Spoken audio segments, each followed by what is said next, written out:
The mihi animas chataratole. Give me souls, take away the rest. Father John po, SDB. We are now in the second Sunday of Lent, and the message of our liturgy for today continues the theme of Lenten season, and that is the call for repentance. And this repentance will bring us renewal, change sa ating mga buhay. At ito po'y panawagan ngayon sa ating celebration, because our gospel for today is taken from the Gospel of Luke, chapter 9, verse 28 to 36, the transfiguration of our Lord Jesus Christ before the eyes of His disciples, James, Peter, and John. Suddenly, dahil na-witness nila ito, naging malinaw sa kanila kung sino si Jesus. No? Nakita nila si Abraham and Elijah together with the Lord, a symbol presented to us, to them, to see kung sino si Jesus. He is the promised Messiah, the new covenant of God, and the one that will bring us salvation. At kung dahil po dito luminaw ang paningin ng mga apostles about Jesus, they were able to strengthen their faith and be able to do the mission that is entrusted to them. Suddenly, nagkaroon sila ng lakas ng loob na paninindigan, baguhin ang kanilang buhay at sumunod sa Panginoon. Sapagkat ito yung tawag ng ating Panginoon nung biglang narinig nila.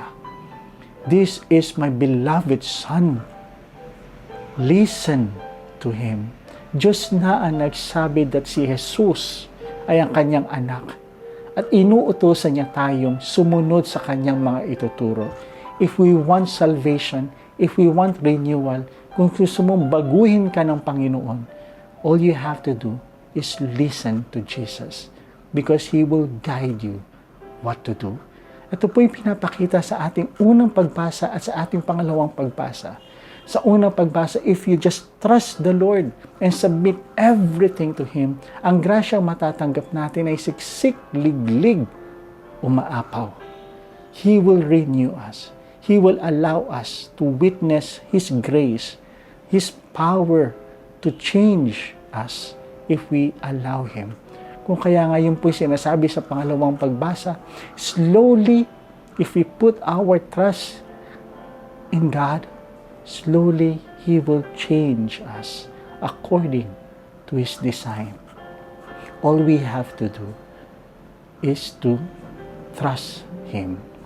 Kung kaya nga po yan po ang ating salmong tugunan, the Lord is my light and my salvation.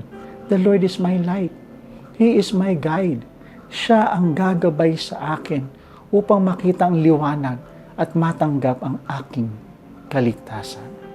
This is the theme of our celebration. A call for renewal. A call for change. But we will be able to receive this grace if we answer the call of God. This is my beloved Son. Listen to Him. Let us spend time to listen to the words of Jesus. The words that will become our light, our guide, as we live our life day by day according to His guidance. And through that, slowly as the second reading told us, He will renew us and change us. And there we will receive the salvation that we are all dreaming for. So once again, my dear friends, the call for change is the theme of our celebration. Will you put everything in the hands of God, to the loving power of the mercy and the compassion of God, and allow Him to renew you, to transform you, to change you? So once again, my dear friends, God bless us all.